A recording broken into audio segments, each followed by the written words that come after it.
Bab 230. Membunuh untuk token. Angin bertiup di wajahnya saat Wang Lin mengendarai binatang itu. Dalam perjalanan, semua binatang buas yang memiliki kualitas di atas tinggi diambil intinya dan dimakan oleh nyamuk buas. Saat mereka terbang, Wang Lin menghabiskan waktu lama mencari-cari di ingatan dewa kuno itu. Pada akhirnya, dia menemukan binatang purba bernama Mosquito Beast yang cocok dengan yang ini. Namun, tidak peduli apakah itu ukuran atau kekuatan, binatang saat ini jauh lebih lemah daripada yang ada di ingatannya, tetapi belalainya sangat mirip. Dalam ingatan Dewa Kuno hanya melihat nyamuk sekali. Itu di sistem bintang yang sepi. Tidak ada pembudidaya yang hidup dalam sistem itu dan dikelilingi oleh gas abu-abu. Tusi ada di sana mencari bahan untuk harta karun. Bahkan dengan betapa kuatnya para dewa kuno, dia hampir kehilangan nyawanya di sana. Penyebabnya adalah nyamuk dengan belalai yang sangat panjang. Pada awalnya, hanya ada sedikit dan hanya berada di peringkat binatang buas kualitas terbaik. Namun, saat dia masuk lebih dalam ke dalam sistem, semakin banyak binatang nyamuk muncul, sampai mereka membentuk lautan binatang nyamuk. Jika binatang buas datang satu persatu, maka mereka bukan masalah besar, tetapi ketika mereka mulai berdatangan, mereka menjadi masalah. Binatang nyamuk tampaknya memiliki hubungan misterius satu sama lain. Ini bahkan akan menyebabkan kemampuan mereka meningkat. Akibatnya, bahkan dewa kuno pun berjuang untuk melarikan diri hidup-hidup. Setelah melarikan diri, dia merenung sejenak dan memutuskan untuk tidak kembali. Alasannya adalah, ketika dia melarikan diri, binatang nyamuk yang tak terhitung jumlahnya muncul dari planet terdekat, bahkan membuat kulit kepala Tusi mati rasa ketika dia melihat mereka semua. Wang Lin melihat binatang di bawahnya, terutama pada belalainya. Bahkan jika binatang ini bukan binatang nyamuk dalam ingatan, itu pasti ada hubungannya atau bagaimana lagi bisa memiliki belalai yang sama. Dengan pemikiran ini, Wang Lin tidak melakukan banyak hal selama perjalanan ini. Dia selalu menyaksikan dengan dingin di kejauhan saat binatang buas itu bertarung dengan binatang buas lainnya. Hanya di saat-saat hidup dan mati Wang Lin bertindak untuk menyelamatkan binatang nyamuk itu. Akibatnya, meski ada beberapa penundaan, kekuatan binatang nyamuk itu terus meningkat. 8 hari kemudian, Wang Lin akhirnya tiba di kota. Ada bangunan besar dan kecil yang menutupi kota, dengan pembudidaya yang tak terhitung jumlahnya di dalamnya. Di sekitar beberapa susunan transfer di dalam kota, bahkan ada lebih banyak pembudidaya. Harus dikatakan bahwa ada banyak binatang buas di dalam lautan iblis saat ini. Hanya mereka yang telah mencapai tingkat kultivasi tertentu atau mereka yang bepergian dalam kelompok kecil yang terdiri dari 3-5 orang yang berani pergi keluar kota. Sebagian besar pembudidaya memutuskan untuk menghabiskan beberapa batu roh untuk melakukan perjalanan melalui susunan transfer. Dengan begitu, setidaknya keselamatan mereka terjamin. Saat Wang Lin mendekati kota sambil berdiri di atas binatang nyamuk, para penjaga kota melihat mereka. Mereka semua menghirup udara dingin saat mereka menatap binatang nyamuk menyeramkan yang membuat bulu-bulu di tubuh mereka berdiri. Wang Lin berdiri di atas binatang itu dan tidak berhenti sama sekali saat memasuki kota. Saat dia memasuki kota, 3 indera ilahi mencapai ke arah Wang Lin. Wang Lin mengerutkan kening dan dia tiba-tiba menghilang. Saat dia muncul kembali, dia sudah berada di dalam kota dan binatang nyamuk itu ada di dalam tasnya. Adapun kultivasinya, dia sengaja menyamarkannya sebagai pendirian yayasan tahap tengah. Dengan jiwanya yang kuat, kecuali seseorang berada pada tahap pemutusan roh, mereka tidak dapat melihat menembusnya. Saat dia menghilang, 3 sosok muncul di langit. Ketiganya berpakaian sama persis, yang membedakan hanyalah warna pakaian mereka, yaitu hitam, putih, dan merah. Ekspresi pria berpakaian hitam itu serius ketika dia melihat ke kota dan berkata, "Penggarap Naschen Sol ini sepertinya tidak ingin dikenal. Lupakan saja, selama dia tidak menimbulkan masalah, aku juga tidak ingin membuat masalah dengannya." Dua lainnya saling memandang dan menghilang. Mereka tidak tahu bahwa selama ini, akal ilahi Wang Lin telah terkunci pada mereka. Setelah mereka pergi, Wang Lin menarik akal sehatnya dan berjalan di dalam kota. Ada banyak toko di dalam kota, tetapi setelah melihat-lihat banyak toko dan stan, dia tidak dapat menemukan toko yang memiliki peta untuk dijual. Setelah berjalan beberapa saat, dia berhenti di depan gedung berlantai 3 dan tersenyum. Nama bangunan itu adalah Treasure Refining Pavilion. Wang Lin masih ingat lelaki tua itu dari bertahun-tahun yang lalu. Dia berpikir bahwa lelaki tua itu pasti telah menemukan binatang kecil yang dilarang oleh Wang Lin. Wang Lin mencibir di dalam hatinya dan tidak memasuki gedung.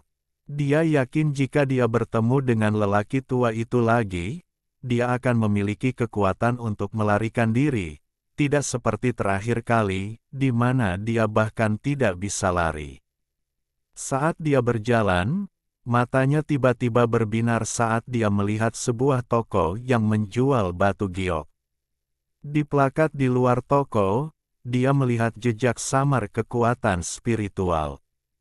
Kekuatan spiritual ini sangat redup.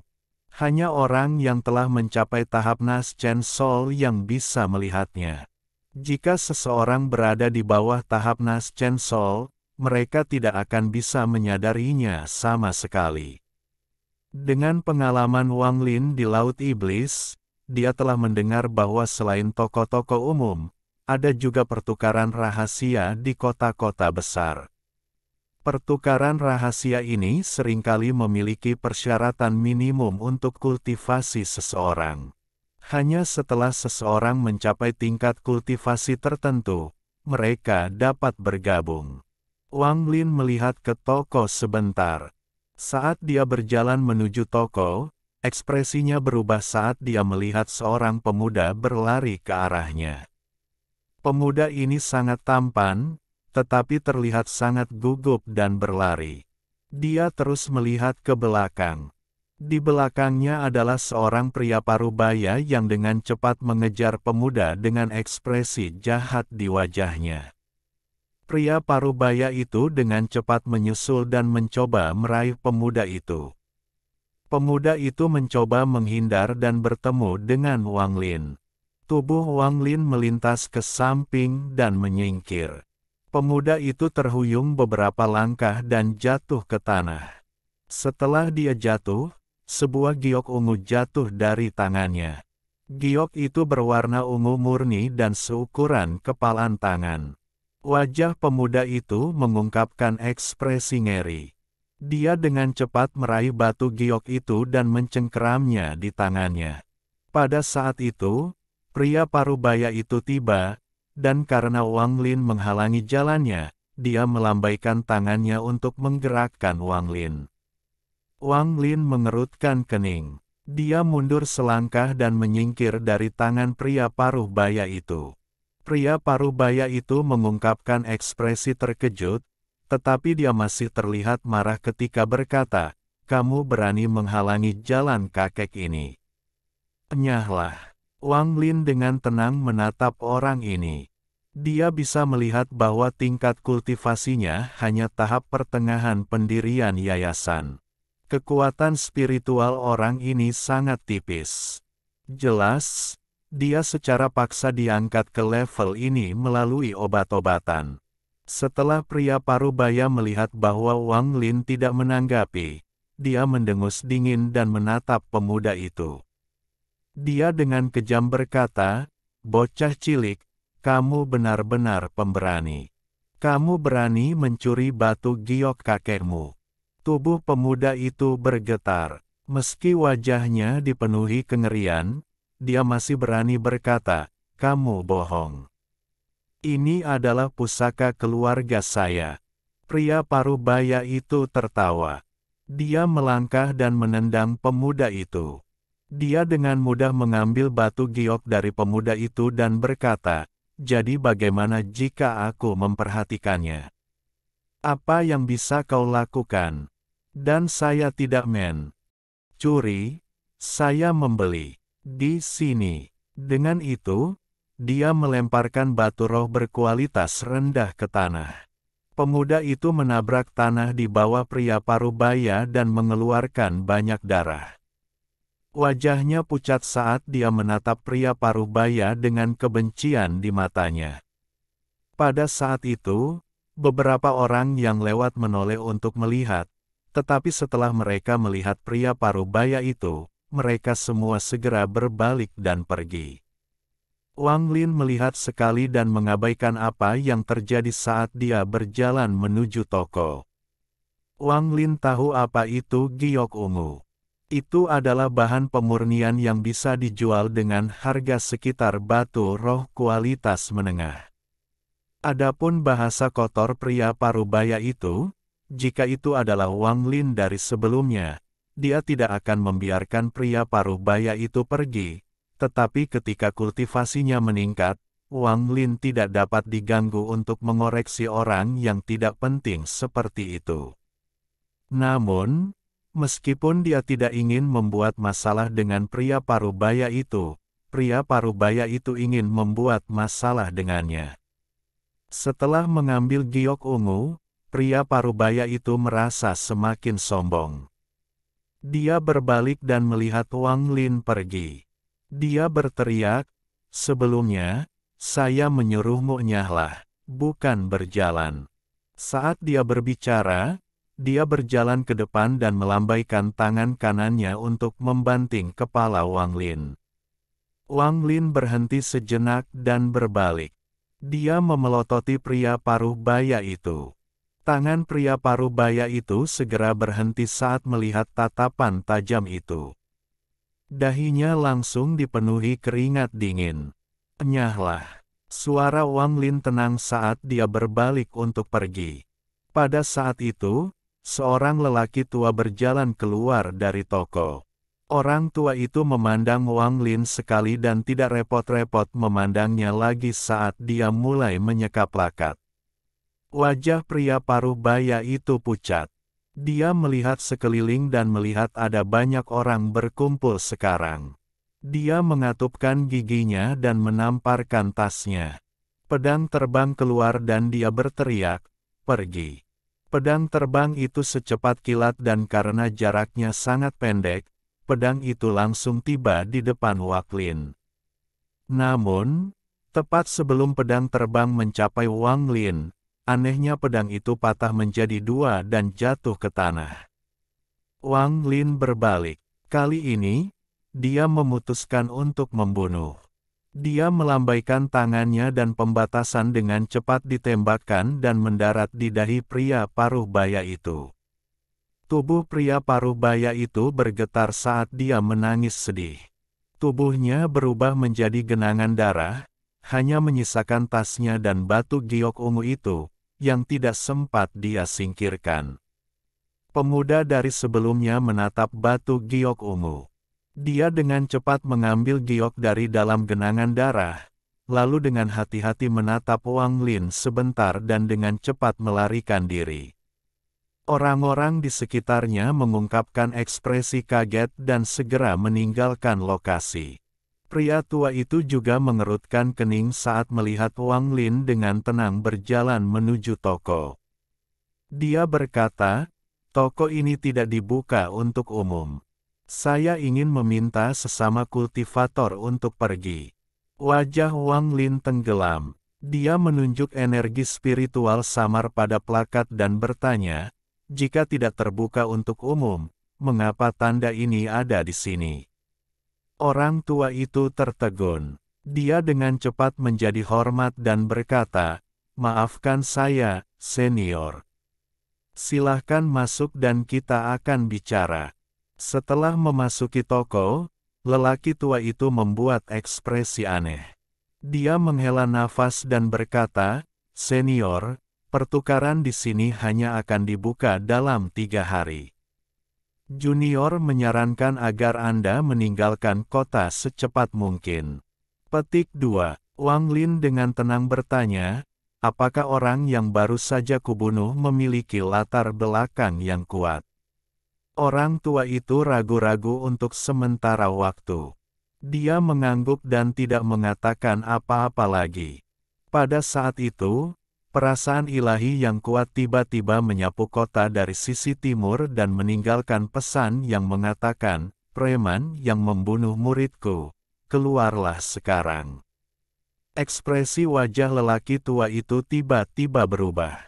Dia memandang Wang Lin dengan ekspresi memohon dan memohon, "Senior, tolong kasihanilah orang tua ini dan pergilah.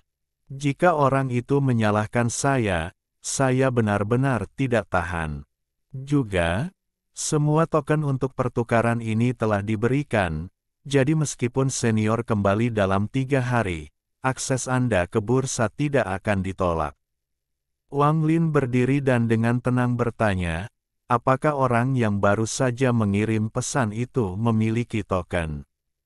Orang tua itu tertegun dan tanpa sadar mengangguk. Ketika dia sadar kembali, ekspresinya berubah. Tetapi ketika dia melihat Wang Lin sudah pergi. Di langit di atas kota melayang seorang pria botak yang menjulang tinggi dengan ular piton raksasa melilit tubuhnya.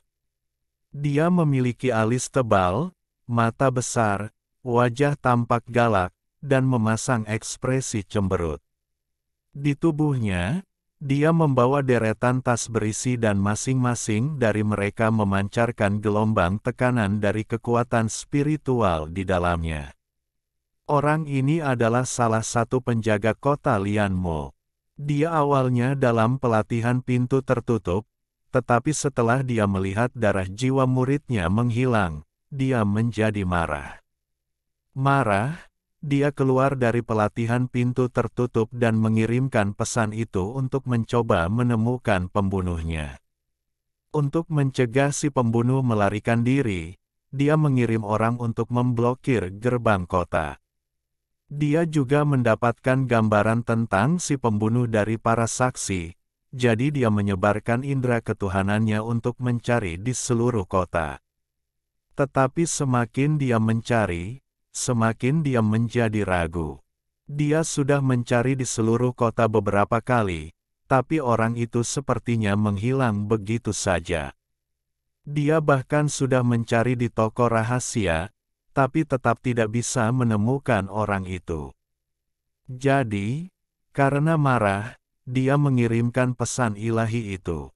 Cara dia melihatnya, orang itu pasti menggunakan beberapa teknik rahasia untuk melarikan diri, jadi mengirimkan pesan suci itu hanya untuk melampiaskan amarahnya. Namun, yang tidak dia duga adalah pada saat yang hampir sama ketika dia mengirimkan pesan, seorang pemuda muncul 10 kaki darinya. Orang ini memiliki kepala yang penuh dengan rambut putih dan sangat tampan. Persis sama dengan deskripsi si pembunuh. Murid pria botak itu langsung menyusut. Dia mundur dan segera menekan amarahnya. Meskipun dia terlihat sangat kasar, dia adalah orang yang sangat berhati-hati. Bagaimana dia bisa mencapai tingkat dan status kultivasinya saat ini?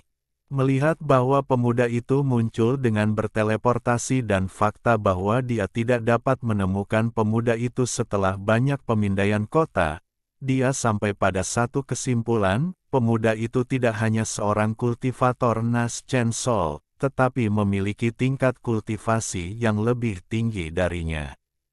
Setelah Wang Lin muncul, dia tidak mengucapkan sepatah kata pun.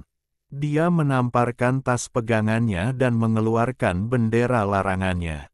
Cahaya dingin melintas di matanya saat dia berteriak, menyebarkan. Pembatasan segera bergerak dan mulai menyebar dengan cepat, menutupi langit. Dalam beberapa saat, seluruh kota ditutupi oleh bendera larangan dan membuat seluruh kota menjadi sangat gelap. Ekspresi pria botak itu berubah dan dia mengerang di dalam. Dia dengan cepat membuka tasnya dan melepaskan kawanan serangga. Serangga berkumpul dan mengelilingi pria botak itu. Pada saat yang sama, dia dengan cepat berkata, "Rekan kultivator, ini adalah kesalahpahaman." Wang Lin memotongnya dengan dengusan dingin. Dia mengarahkan jarinya ke pria botak dan 9 naga hitam yang dibentuk oleh bendera pembatasan yang diarahkan ke pria botak itu. Pada saat yang sama, Wang Lin menamparkan tasnya dan cermin perunggu muncul di tangannya. Dia mengangkat cermin dan menembakkan sinar cahaya hijau. Pembatasan itu sangat kuat. Ke-9 naga datang dari arah yang berbeda dan jatuh. Serangga yang mengelilingi pria botak itu hampir seketika hancur saat mereka menyentuh naga. Pria botak itu ngeri. Dengan kultivasi Nas Chen Sol tahap awal, dia merasa seperti akan mati. Harta sihir aneh pemuda itu membuatnya takut. Dia berpikir sejenak, lalu dengan cepat menggigit ujung lidahnya dan memu. Entahkan darah. Tubuhnya bersinar merah darah saat dia dengan cepat mundur. Dia tahu bahwa jika dia tetap berada di dalam harta ini, dia tidak akan memiliki kesempatan untuk menang. Satu-satunya pilihan yang dia miliki adalah dengan cepat meninggalkan jangkauan harta karun ini dan bertarung di luarnya. Melihat bahwa dia akan keluar dari kegelapan, dia memiliki cahaya bahagia di matanya. Tetapi pada saat itu, 9 naga lagi yang dibentuk oleh batasan datang kepadanya dari segala arah. Wang Lin sudah tahu bahwa pria botak itu akan melakukan ini, jadi cermin perunggu di atas kepalanya langsung memancarkan sinar hijau yang menutupi pria botak itu. Sosok pria botak itu tidak bisa menahan diri untuk berhenti sejenak, dan pada saat itu, 9 naga mendarat di atasnya. Di saat krisis ini, pria botak itu membuka mulutnya dan mengeluarkan trisula. Dia berputar dengan trisula dan 9 naga hancur. Namun, karena ini, dia tidak bisa bergerak untuk sementara waktu. Meskipun dia akhirnya melepaskan diri dari lampu hijau, ada asap hijau keluar dari tubuhnya dan dia terlihat sangat lemah. Hampir seketika dia keluar dari lampu hijau, dia batuk seteguk darah dan Nas Chen Sol-nya muncul di atas kepalanya dengan ekspresi ngeri dan dengan cepat melarikan diri. Di bawah, pedang hitam aneh menembus dada tubuh pria botak itu. Wang Lin tersenyum dingin sambil berdiri di kejauhan. Dia melambaikan tangannya dan pedang hitam itu berteleportasi kembali padanya. Semua ini terjadi dalam waktu yang sangat singkat. Dari saat Wang Lin muncul dan Nas Chen Sol pria botak itu melarikan diri dari tubuhnya, itu hanya beberapa saat. Pada saat itu, ekspresi dari semua kultivator Nas Chen Sol yang menonton pertempuran ini berubah. 3 penjaga kota lainnya dengan cepat terbang keluar. Namun, mereka tidak berani memasuki kegelapan, tetapi berdiri di luarnya, siap membantu Nas Chen Sol teman mereka. Nas Chen Sol pria botak itu dengan cepat melarikan diri dengan ekspresi ngeri. Dia melihat ketiga temannya dan tahu bahwa jika dia bisa mendapatkan mereka, dia akan selamat. Dia tidak pernah berpikir bahwa dia akan membuat marah monster yang akan menyerangnya bahkan tanpa mendengarkannya. Dia lupa bahwa dia mencoba untuk membalaskan dendam muridnya sendiri dan menjadi ragu-ragu setelah mengetahui bahwa Wang Lin juga seorang kultivator Nas Chen Sol. Jika Wang Lin lebih lemah, pria botak itu akan membunuhnya secara brutal tanpa sepatah kata pun. Melihat bahwa dia akan keluar dari kegelapan, dia menunjukkan ekspresi gembira. Namun, ketiga sahabat itu tiba-tiba mengungkapkan ekspresi kaget dan menyerbu ke arahnya. Pria botak itu tercengang, tapi tiba-tiba dia merasakan hembusan angin yang sangat besar. Dia tanpa sadar mengangkat kepalanya hanya untuk melihat bahwa seekor binatang telah muncul di atasnya, mengirimkan hembusan angin. Bagian yang paling mencolok dari binatang ini adalah belalainya yang tampak menyeramkan dan berbahaya. Pada saat itu, 99 larangan keluar dari bendera larangan dan memblokir jalur ketiga kultivator Nas Chen Sol. 3 pembudidaya tidak bisa membantu tetapi berhenti sejenak. Pembatasan pergi secepat itu datang. Setelah menghilang, pemandangan di hadapan mereka bertiga adalah sesuatu yang tidak akan pernah bisa mereka lupakan. Mereka hanya melihat belalai yang tampak berbahaya itu menusuk ke kepala Nas Chen Sol pria botak itu. Nas Chen Sol pria botak itu mulai menjadi semakin kecil sampai dia benar-benar dimakan oleh binatang nyamuk. Beberapa strip emas muncul di tubuh asli binatang itu yang berwarna hitam kehijauan. Setelah melihat ketiga pembudidaya Nas Chen Sol dengan tatapan dingin, ia mengepakkan sayapnya dan dengan cepat kembali ke sisi Wang Lin. Wang Lin melambaikan tangan kanannya dan menyingkirkan bendera larangan dan cermin perunggu. Kantong-kantong pegangan dan trisula pria botak itu semuanya mendarat di tangannya juga. Setelah dia memeriksa tas-tas itu dengan perasaan ilahi, dia mengeluarkan tanda dengan kata, rahasia. Di atasnya. Kemudian, dia melihat ketiga kultivator Nas Chen Sol dan menghilang tanpa sepatah kata pun. Banyak orang di kota menyaksikan pertarungan ini, termasuk banyak pembudidaya Nas Chen Sol yang ada di sini untuk pertukaran. Karena Wang Lin dengan mudah dan bersih membunuh pria botak itu, dia meninggalkan kesan mendalam di benak mereka, terutama bendera pembatasan dan binatang buas yang melahap Nas Chen Sol pria botak itu. Bahkan dengan pengalaman mereka tidak bisa mengenali binatang apa itu. Bahkan 3 wali yang berteman dengan pria botak itu tidak berani berdebat dengan Wang Lin. Lagi pula, di lautan iblis, kekuatan adalah segalanya. Juga, mereka perlu melaporkan hal ini ke Adipati Kota Lianmo. Namun, Sang Duke hampir selalu dalam pelatihan tertutup dan masalah ini mungkin dibiarkan begitu saja. Lagi pula, kekuatan pemuda itu tampaknya tidak lebih lemah dari tahap pertengahan atau akhir Nas Chen Sol. Mereka bertiga saling memandang. Setelah menghela nafas bersama, mereka pergi. Wang Lin muncul kembali di toko rahasia dan dia melemparkan token itu ke orang tua yang tercengang itu, lalu berkata, "Sekarang aku punya token."